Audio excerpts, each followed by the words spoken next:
Bonjour à toutes, bonjour à tous, bienvenue dans ce nouveau podcast d'Actualis.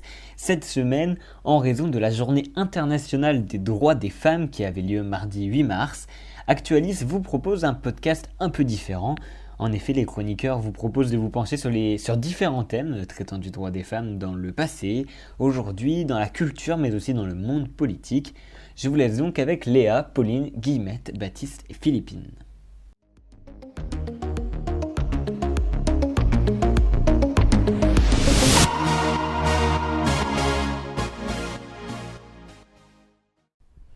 Alors on va parler d'art, et notamment de la place des femmes dans l'art, et on va finir par une présentation d'une artiste que j'aime beaucoup, Camille Claudel.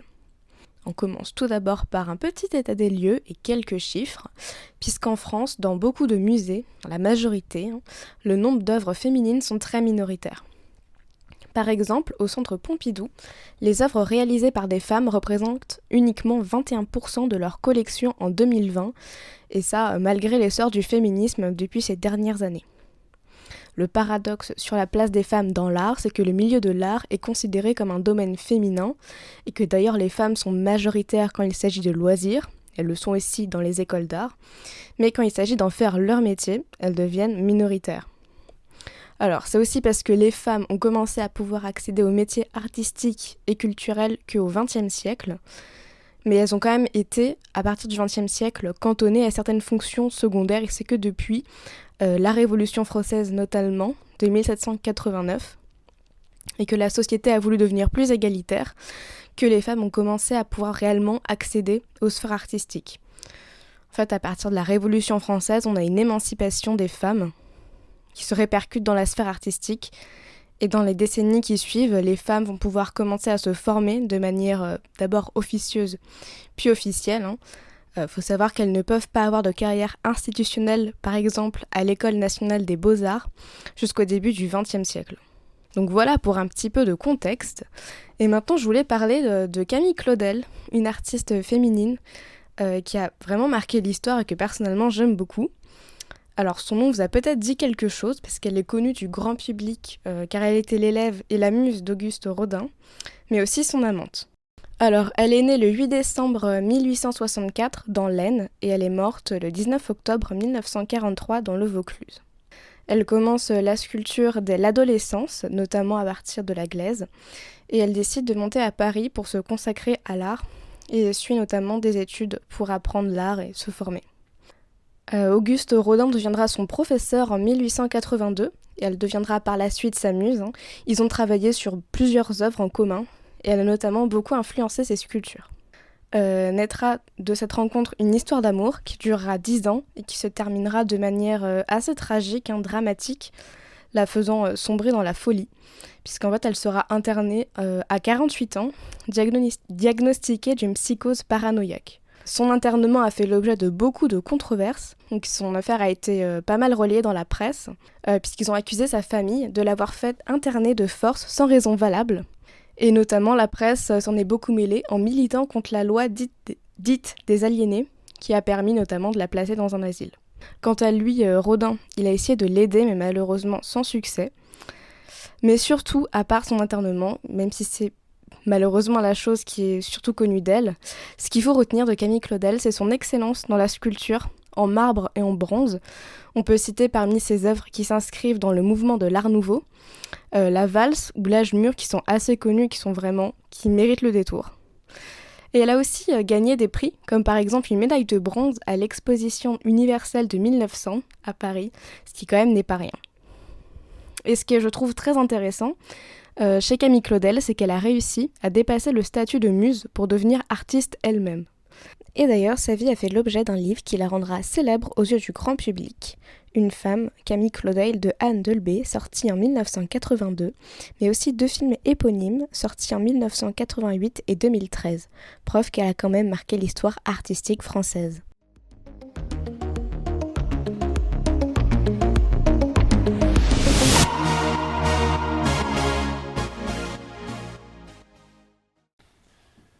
Le saviez-vous ?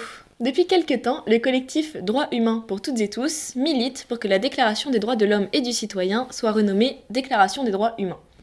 Un de leurs arguments étant qu'un homme sur 2 est une femme. Bon, jusque-là, c'est pas faux, mais loin de moi l'idée d'approuver ou de désapprouver cette action. Là n'est pas la question. En tombant sur ça, je me suis rappelé d'un autre texte écrit par Olympe de Gouges en 1791, la Déclaration des droits de la femme et de la citoyenne.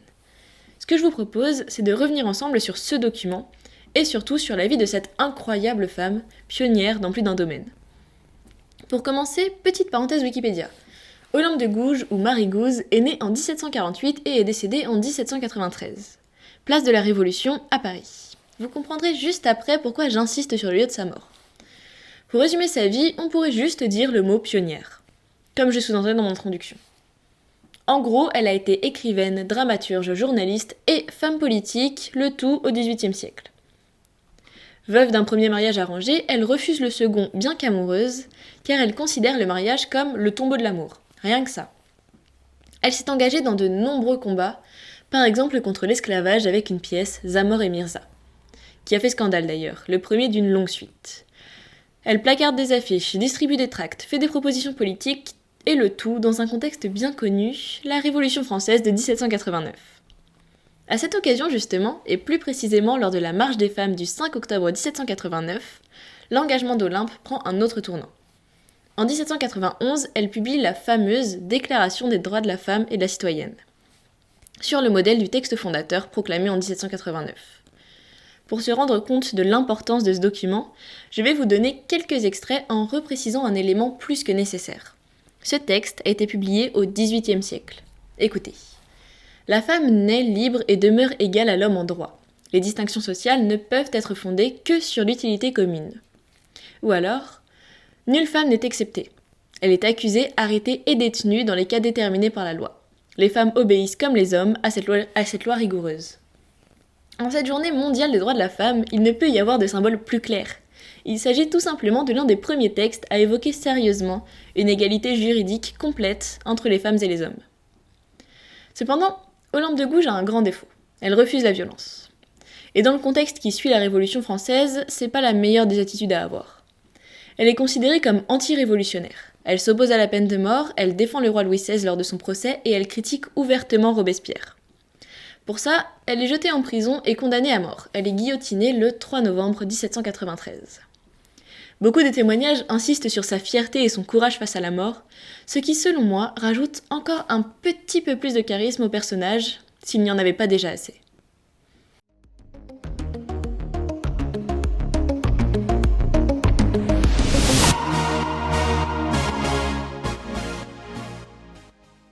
« 2022, ça va être une année politique chargée.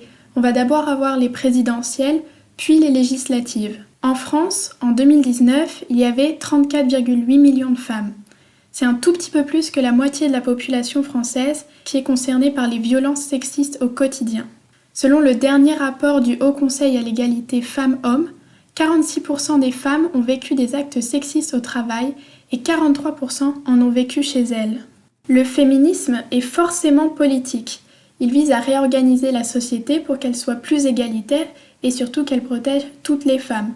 Pourtant, c'est le grand absent de l'élection présidentielle. Les plus engagés politiquement ont eu un regain d'espoir lorsque Sandrine Rousseau s'est présentée à la primaire d'Europe Écologie Les Verts. Elle se posait en candidate féministe qui savait de quoi elle parlait, puisqu'elle est d'abord une femme, et en plus, elle se revendique d'un mouvement très spécifique qui est l'écoféminisme. Je caricature, mais en gros, sa candidature aurait permis de rassembler tous ceux qui pensent que le patriarcat est source d'oppression pour les femmes, mais aussi pour la nature. Seulement, les électeurs ne l'ont pas choisi, et maintenant, Yannick Jadot, qui est le candidat pour Europe Écologie Les Verts, est visé par une enquête pour agression sexuelle. Le féminisme doit faire partie de la vie politique parce que les décisions qui affecteront le comportement des oppresseurs dans la sphère publique et privée seront prises par nos dirigeants. Les politiques actuelles d'égalité femmes-hommes ne sont pas satisfaisantes, à tel point que le rapport d'Oxfam France sur la question s'intitule « Grande cause, petit bilan ». On peut reprocher au gouvernement Macron d'avoir tout tablé sur la communication pendant son quinquennat. Il avait annoncé une femme première ministre qui n'est jamais arrivée malgré les remaniements. On notera que le budget du secrétariat à l'égalité a doublé, mais qu'il représente toujours 0,1% des dépenses du budget total de l'État. Il y a aussi eu du progrès en matière de droits sexuels et reproductifs, mais ce sont les parlementaires de l'Assemblée qui ont permis l'allongement du délai de l'IVG, par exemple, et non pas les députés LREM. Le président actuel n'a donc pas convaincu les féministes par ses actions, mais se trouve bien loin des frasques de son adversaire à la présidentielle, Éric Zemmour. Lui se présente comme un masculiniste qui défend le patriarcat et la haine des femmes. Il va même jusqu'à participer à la culture du viol, c'est-à-dire qu'il amoindrit le crime en déclarant que l'homme est un prédateur sexuel et la femme du gibier. L'association Oser le féminisme a lancé une campagne d'affichage pour contrer la campagne sexiste et dangereuse du candidat d'extrême droite. On pourrait être rassuré par la présence de femmes candidates, plus à même de défendre leurs semblables. Seulement, Valérie Pécresse, qui représente les Républicains, semble surfer sur la vague plutôt que d'être vraiment convaincue par le féminisme. Elle a du mal à afficher une certaine constance dans ses arguments. Elle s'oppose à ce que les hommes soient déconstruits, donc qu'ils se rendent compte des schémas par lesquels ils oppressent les femmes. En plus, elle n'est pas en faveur de discrimination positive pour permettre aux femmes d'accéder à des postes haut placés plus facilement. L'argument de la carte électorale se retrouve aussi chez Marine Le Pen, puisqu'elle reproche publiquement ses propos sexistes à Éric Zemmour, mais selon le travail des Glorieuses, en tant qu'eurodéputée, elle a pratiquement systématiquement voté contre les mesures pour améliorer la vie des femmes, pour toutes les fois où elle ne s'est pas abstenue. Il y a un véritable problème de représentation dans la politique française, puisqu'une grande partie des candidats ne se posent pas en vrais féministes capables d'assumer ses idées et de protéger les femmes. En cette journée internationale des droits des femmes, il s'agirait de s'affirmer pour que tout le monde puisse se sentir à sa place dans la société.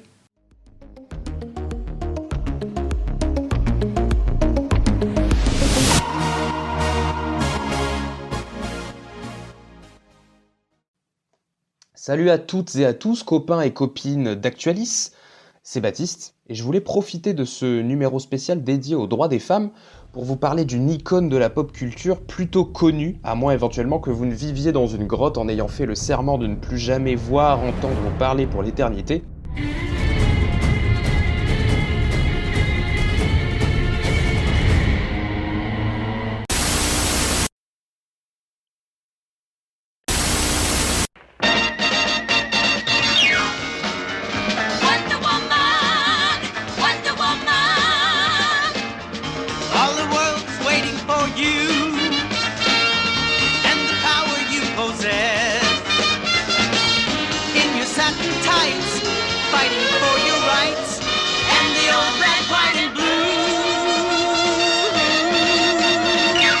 Vous l'avez peut-être compris si vous m'avez déjà entendu aligner 3 mots dans un podcast d'Actualis, j'aime bien les geekeries en tout genre et donc j'aime plutôt bien les super-héros. Et je trouvais intéressant de revenir sur l'histoire un petit peu méconnue de cette figure du féminisme dans la pop culture, et justement je voulais questionner sa place d'égérie féministe. Est-ce que Wonder Woman, c'est un personnage véritablement féministe ? C'est pas si facile de répondre à cette question, vous allez voir. I am Diana, Princess of the Amazons. I won't be denied. Alors déjà, il faut revenir aux origines de l'héroïne. Saviez-vous par exemple que le personnage a été créé par un homme ? Perso, je l'ai pas su pendant longtemps et j'étais assez étonné de savoir que c'était un homme derrière la création du personnage. Je m'étais persuadé, peut-être assez naïvement, qu'elle avait été imaginée par une femme. Pourtant, c'est bel et bien le docteur en psychologie William Moulton Marston qui imagine la super-héroïne en 1941. Ce qui est super intéressant, c'est que le projet de William Moulton Marston est complètement féministe. Dès 1937, le gars affirme dans le New York Times que, je cite, « Le prochain siècle verra le début d'un matriarcat américain ». En 1942, il explique dans le magazine Tomorrow que le futur appartient à la femme. Donc la création de Wonder Woman, elle est bel et bien motivée par une vision profondément féministe de Marston, qui via ce personnage de guerrière amazone venue aider la société américaine à grandir, cherche à s'opposer aux pulsions destructrices des hommes qui, selon lui, empêchent un bon développement de la démocratie. Embrace your truth, my friend. My outfit makes me feel powerful too. D'ailleurs, pendant la guerre, donc dès la création de Wonder Woman, le personnage est associé, et ce avec l'appui de son créateur, à des luttes féministes. L'héroïne est par exemple en 1943 au centre d'une campagne visant à pousser les jeunes filles à se battre pour le pays, en rejoignant des corps de soutien féminin à l'armée et à la marine américaine que sont les Women's Army Auxiliary et les Women Accepted for Volunteers Emergency Service, et désolé pour l'accent anglais. Pourtant, Wonder Woman est quand même victime du patriarcat. Par exemple, bien qu'elle soit ajoutée à l'équipe de la Justice Society of America dès 1942, qui était une équipe de super-héros hyper populaire à l'époque, c'est simplement pour effectuer des tâches secondaires, genre s'occuper du secrétariat de la team de super-héros. Marston est plutôt vénère vis-à-vis de la situation avec la Justice Society of America, mais ne parvient pas assez à imposer sa vision du personnage auprès de la maison d'édition. L'après-guerre n'arrange rien, puisque l'Amérique est frappée par une vague réactionnaire qui diminue grandement l'impact féministe de Wonder Woman, personnage alors jugé trop progressiste. L'héroïne devient alors beaucoup plus sexualisée, elle occupe une place de femme entre guillemets traditionnelle et devient caractérisée par sa relation amoureuse avec son love interest Steve Trevor, aka le personnage le moins intéressant de toute l'histoire de DC Comics. Out of my way, Jumbo. Il faut attendre les années 60 voire les années 70 pour que Wonder Woman redore pleinement son image féministe de guerrière amazone badass et envoyée en Amérique pour apprendre à ces messieurs comment qu'on fait pour bien faire tourner un pays. On peut donc retrouver Wonder Woman en couverture du premier numéro du magazine Mrs, où elle s'oppose explicitement à la candidature de Nixon et à la guerre du Vietnam. On peut aussi la voir associée à la lutte contre les violences conjugales dans les années 90. Aujourd'hui, je pense qu'on peut dire que Wonder Woman peut et doit rester un symbole féministe. Elle occupe une place super importante au sein du panthéon des super-héros de DC, d'égal à égal avec le surpuissant Superman ou l'infaillible Batman. Il n'est pas du tout rare de la voir surpasser ses autres héros masculins ou la voir occuper une place centrale dans la Justice League par exemple. Et même au cinéma, alors pour le coup, mon avis peut être biaisé et donc j'invite éventuellement certaines d'entre vous, chères auditrices, à me rectifier si vous n'êtes pas forcément d'accord avec moi, mais je trouve que le traitement de Wonder Woman dans les récents films de DC est relativement correct. L'actrice est, il me semble, pas sexualisée à outrance. La réalisatrice des films Wonder Woman, Patty Jenkins, veille à conserver l'âme féministe du personnage et les défauts qu'on pourrait reprocher à ces films n'ont pas grand chose à voir, il me semble, avec le traitement du personnage de Wonder Woman en lui-même. Alors certes, l'héroïne est parfois agrippée par certains fans ou auteurs un peu trop bousculés par ce que peut représenter Wonder Woman vis-à-vis du féminisme. Ils essaieront encore et toujours de la sexualiser à outrance ou de la faire exister dans l'ombre des hommes. Mais ces décisions sont heureusement très souvent violemment contestées par les fans de DC, et je pense par exemple à l'idée d'une romance entre Superman et Wonder Woman, une idée pensée à la base par l'immense auteur de comics Frank Miller, alors immense auteur peut-être, mais aussi auteur considéré souvent maintenant comme à la limite du fascisme dans certains aspects, et son idée d'une romance entre Superman et Wonder Woman sert clairement un propos anti-féministe et quasi unanimement détesté par les fans de DC Comics.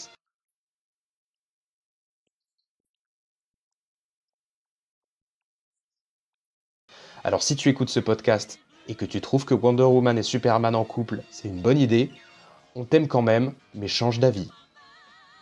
C'est tout pour moi sur cette chronique de Wonder Woman, j'espère que vous l'aurez apprécié. Sur ce, bonne journée ou bonne soirée à tout le monde et vive les comics et vive Wonder Woman.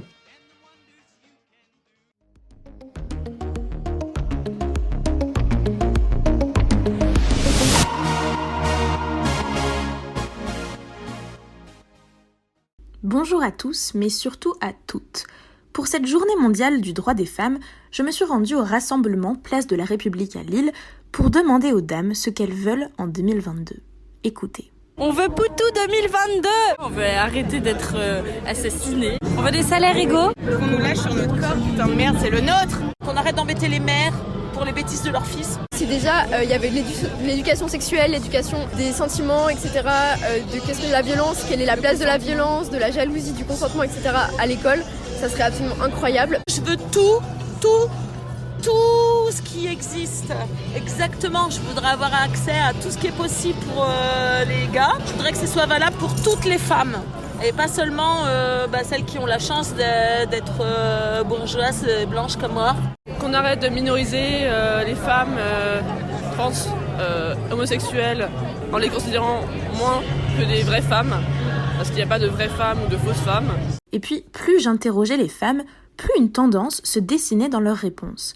J'ai remarqué 3 grands axes de revendication qui sont partagés par pas mal d'entre elles. Le premier, c'est par rapport à la police. Et puis plus de changements, pas que théoriques, mais pratiques aussi. On veut pas que les flics nous disent que c'est grâce aux hommes qu'on a des droits aujourd'hui. Ah oui, ça c'est tout frais, ça date de ce mardi 8 mars et c'est un tweet de la police du Puy-de-Dôme qui dit, je cite, « Journée internationale du droit des femmes, dédicace à tous ces hommes sans qui rien n'aurait été possible. Jules Ferry, enseignement laïque et obligatoire, Jean Jaurès favorable au suffrage féminin, adoption du droit de vote et d'éligibilité des femmes sous Charles de Gaulle. » Ce tweet a créé une petite polémique sur les réseaux sociaux en cette journée du droit des femmes. Bref. Que la police, elle fasse en sorte de protéger les femmes, déjà.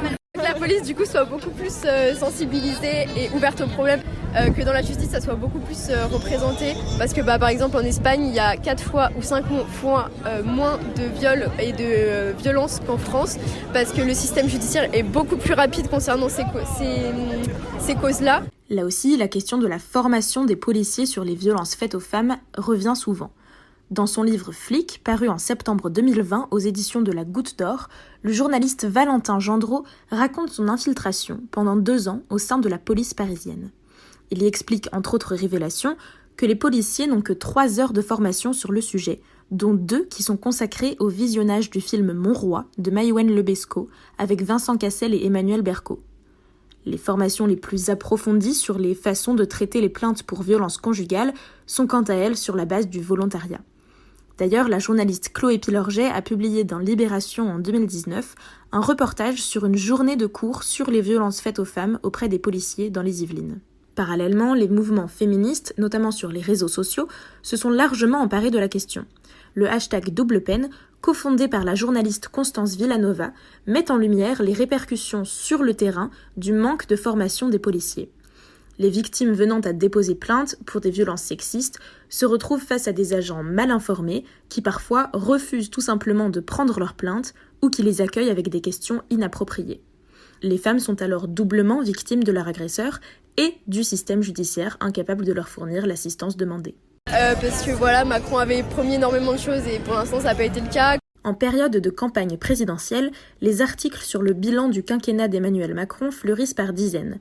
Et du côté de ce qu'il avait nommé la grande cause du quinquennat, les résultats sont en demi-teinte. Pour Sandra Lotte Fernandez, responsable des droits des femmes d'Oxfam France, le bilan est insuffisant. La promesse de créer un ministère du droit des femmes est devenue, par exemple, un simple secrétaire d'État chargé de l'égalité homme-femme, qui a bien moins de poids politique. En fait, c'est plus les mouvements féministes qui ont contribué à la visibilisation des problèmes majeurs, comme les violences conjugales ou les féminicides. On pense bien sûr au mouvement MeToo ou encore Nous Toutes, par exemple. Mais du côté des actions politiques, elles restent minimes. Le développement des téléphones grave danger pour les femmes victimes d'abus de la part de leur conjoint, par exemple, était une bonne idée. Pourtant, on n'en compte que 3000 mises à disposition des victimes. Il y a bien d'autres actions et promesses partiellement tenues qui mériteraient d'être décortiquées et étudiées. Vous pouvez vous renseigner sur le sujet en tapant dans votre barre de recherche « Bilan Macron droits des femmes » et vous tomberez sur des articles très bien construits qui reviennent sur chacune des propositions de 2017. Maintenant, retournons à nos Lilloises. La deuxième revendication qui revient souvent, c'est le harcèlement de rue et la place qu'occupent les femmes dans l'espace public. Déjà, je pense qu'il faut pas trop être en mode idéaliste, penser qu'on va plus se faire harceler dans la rue. J'aimerais avoir rien qu'une amie qui ne s'est jamais fait agresser. De pouvoir se balader la nuit tranquillement, pas avoir peur des gens dans la rue. Les femmes, elles veulent plus faire piquer la République et finir je ne sais où dans une rue, à pas savoir ce qui s'est passé. Se sentir libre dans la rue, quand on marche, la journée et le soir. Éviter de me faire attraper le cul par mon manager à chaque fois que je travaille. Sortir à poil dans la rue sans se faire emmerder. Arrêter de me faire traiter de pute quand j'ai pas envie de parler avec un homme. Je voudrais qu'on trouve que féminazie, c'est grave de dire ça à quelqu'un, c'est pas drôle. Qu'on arrête avec certains gros mots et de dire c'est normal que ce soit comme que je dise ça. Le langage, les mots, les insultes, ça fait aussi partie de la représentation de la femme dans la société. Et là aussi, elles avaient pas mal de choses à dire à ce sujet. On veut que les hommes nous laissent notre espace de parole et qu'ils arrêtent de monopoliser les espaces pour eux. Plus de femmes dans l'espace public et dans les instances de représentation. Plus de considération, plus d'écoute, de visibilité. On veut pas être réduite au silence. Je veux prendre de la place, je veux avoir le droit de gueuler sans qu'on me trouve que je suis pas charmante. Que dans les cours, on essaye de mettre en avant les femmes et qu'on arrête de parler de Victor Hugo et tous les mecs qui ont fait la littérature sans jamais parler des meufs et voilà. À ce propos, la jeune femme que j'ai interrogée s'appelle Jeanne. Elle a lancé un compte sur Instagram qui met en avant les femmes inconnues de l'histoire. Vous pouvez aller y jeter un œil pour en apprendre un peu plus sur les héroïnes dont on ne parle pas ou peu. C'est @femme-inconnues au pluriel sur Instagram. Voilà, c'est la fin de mon micro-trottoir pour la Journée internationale des droits de la femme. J'espère sincèrement qu'il vous aura plu. Et comme vous avez pu l'entendre, les femmes n'ont pas fini de parler et de faire parler d'elles. Merci beaucoup d'avoir écouté les différentes chroniques. C'était un podcast spécial pour la Journée internationale des droits des femmes. J'espère que ça vous a plu et si c'est le cas, n'hésitez pas à le partager sur les réseaux sociaux et on se dit à très bientôt. Salut!